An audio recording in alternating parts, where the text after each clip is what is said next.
जय Hind. Welcome to इंसास ICS academy private limited. English grammar vocational voice asset and slang. आपको बता दें कि समय समय पर हमारे कंपटीशन में या फिर हमारे एकेडमी में बहुत सारे ऐसे वर्ड आते रहते हैं जिनकी हमें सही जानकारी ना होने की वजह से हमारे अंक भी कट जाते हैं और हमें स्पीकिंग में भी प्रॉब्लम होती है। तो INSAS ICS academy private limited में खास करके ऐसे ग्रामर की जानकारी दी जाती है जिसकी सुविधा से आप स्पोकन भी करेक्ट कर सकते हैं और अपने एग्जाम में भी बेहतर अंक प्राप्त कर सकते हैं। तो आज की जो विशेष रूप से जानकारी है, ये नंबर और क्वांटिटी को लेकर के है। तो नंबर और क्वांटिटी ये ऐसी चीज होती है कि अगर कभी भी किसी भी सेंटेंस में आती है, तो वहां पे या तो वो काउंटेबल होंगे या फिर अनकाउंटेबल होंगे या फिर कहीं पे संख्या बताई जाती होगी या फिर कहीं पे मात्रा बताई जाती है। तो कभी भी अगर कोई भी नंबर आता है तो नंबर का मतलब विशेष रूप से संख्या से होता है। संख्या वो चीज होती है जिसको हम गिन सकते हैं। मतलब हम दूसरी भाषा में इसको क्या कह सकते हैं, गिनती कह सकते हैं। तो कहीं भी कोई भी नंबर आती है तो उसे हम संख्या या गिनती मानते हैं। और कहीं भी अगर क्वांटिटी है, क्वांटिटी को हम मात्रा मानते हैं।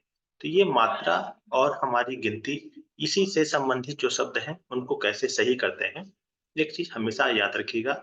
अगर कहीं भी किसी भी सेंटेंस में काउंटेबल नाउन आता है, काउंटेबल नाउन जो हमें गिन सकते हैं, जिसको हम गिन सकते हैं, तो ये चीज हमेशा याद रखिएगा। काउंटेबल नाउन वो नाउन होते हैं जिसे गिना जा सकता है। ठीक है। और इसी की वजह से हम कभी भी ऐसे सेंटेंस जब बनाते रहते हैं तो वहां पे हमेशा इस चीज की समस्या आती है कि हम काउंटेबल और अनकाउंटेबल को भूल जाते हैं। तो कोई भी ऐसा नाउन जो काउंटेबल है उसके साथ हमेशा प्लूरल वर्ब आती है। और जो अनकाउंटेबल है, अनकाउंटेबल का मतलब जिसे गिना ना जा सके, ये चीज हमेशा याद रखिएगा कि अनकाउंटेबल का मतलब होता है जिसे गिना ना जा सके। तो ये हमारा अनकाउंटेबल होता है और अनकाउंटेबल के साथ हमेशा सिंगुलर वर्ब आती है। तो कभी भी किसी भी सेंटेंस में अगर नंबर आ रही है या क्वांटिटी आ रही है, संख्या या गिनती या मात्रा आ रही है, तो वहां पे हमेशा काउंटेबल और अनकाउंटेबल का ध्यान रखिएगा। क्योंकि अगर काउंटेबल होगा तो प्लूरल वर्ब आएगी और अगर अनकाउंटेबल होगा तो उसके साथ हमारी सिंगुलर वर्ब आएगी। इसको हम उदाहरण में कैसे समझते हैं, यहाँ पे देख लीजिए। सम ऑफ दी बुक्स, यहाँ पे बुक्स आई हुई है। आपको पता है कि अभी यहाँ पे बताया गया कि जो चीजें काउंटेबल होती हैं उनके साथ हमेशा प्लूरल वर्ब आती है। तो बुक्स क्या है, काउंटेबल है, बुक को गिना जा सकता है। और इसी वजह से यहाँ पे बताया गया था जो चीजें काउंटेबल है वहां पे प्लूरल वर्ब आएगी। तो इस वजह से यहाँ पे जो वर्ब आई है हमारी आर है। ठीक है। तो ये हमें चीज ध्यान रखना होगा, जो चीजें काउंटेबल होंगी उनके साथ हमेशा प्लूरल वर्ब आएगी। अनकाउंटेबल की चीजें में क्या है कि जो अनकाउंटेबल होगा उसके साथ हमेशा सिंगुलर वर्ब आती है। तो a lot of energy, energy भी हम क्या करते हैं, जो हमारी क्या है, अनकाउंटेबल है। एनर्जी क्या होती है, ऊर्जा होती है, शक्ति होती है।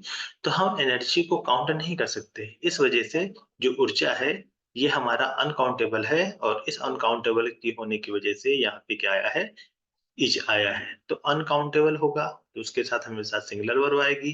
और जो चीजें काउंटेबल होंगी उनके साथ हमेशा प्लूरल वर्ब आती है।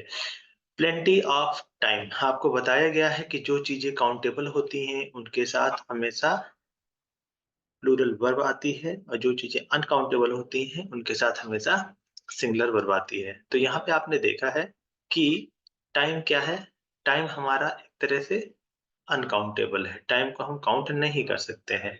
और इसी वजह से यहाँ पे जो वर्ब आई है वो सिंगुलर की आई है।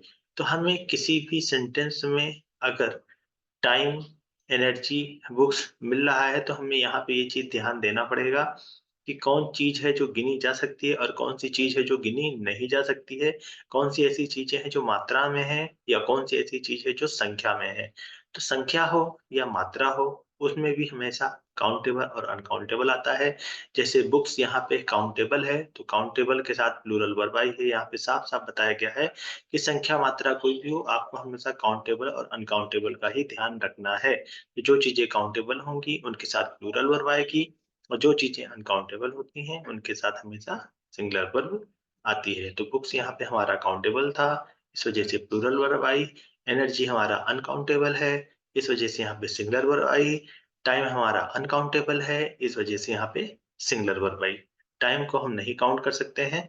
जैसे समय, मैंने बहुत समय गँवाया, तो यहाँ पे आप समय को काउंट नहीं कर सकते हैं। इस वजह से ये चीज़ें अनकाउंटेबल होती हैं और इसके साथ हमेशा सिंगुलर वर्ब आती है। तो आपको किसी भी सेंटेंस में सिर्फ़ ये चीज़ जानकारी रखनी है कि कहीं भी कोई भी मात्रा आए, कहीं भी कोई भी संख्या आती है, वहाँ पे हमेशा सेंटेंस में आपको काउंटेबल और अनकाउंटेबल का ध्यान रखना है।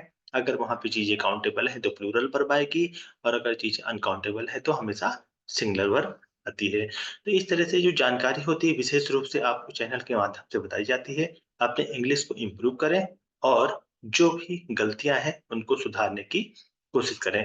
तो आज इंसात आईसीएस एकेडमी प्राइवेट लिमिटेड में यहीं तक। मिलते हैं नेक्स्ट सेगमेंट में नए तथ्यों, नए विश्लेषणों के साथ।